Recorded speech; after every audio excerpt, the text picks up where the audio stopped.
যদি কখনো আমাদের ক্যালকুলেটরের মধ্যে আমরা আমাদের ইচ্ছা অনুযায়ী রেজাল্ট না পাই, মানে ইচ্ছা অনুযায়ী বলতে কি যে সঠিক রেজাল্ট না পাই, আমরা যেমন জানি যে 1+1 যোগ করলে কত আসার কথা 2, কিন্তু আমরা এখানে পাচ্ছি 10। তো তার মানে এখানে অবশ্যই কিছু একটা মোড চেঞ্জ হয়ে গেছে। এবং আমরা যদি দেখি, খেয়াল করলে এখানে দেখবো যে বি, এই বি দিয়ে মূলত কি বোঝানো আছে যে এটা বাইনারিতে আছে। তো এখন আমরা যত তাড়াতাড়ি সম্ভব অঙ্ক করার জন্য এই বাইনারিকে আবার নর্মাল মোডে ফিরে আনা লাগবে।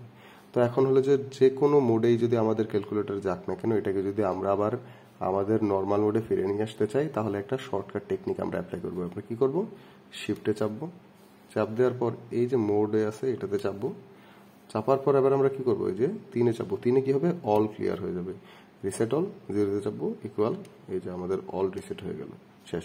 এবার দেখো আমরা 1+1 যদি করি তাহলে কত আসতেছে, 2। তার মানে আমাদের ক্যালকুলেটর আবার পূর্বের সঠিক নিয়মে ফিরে আসছে।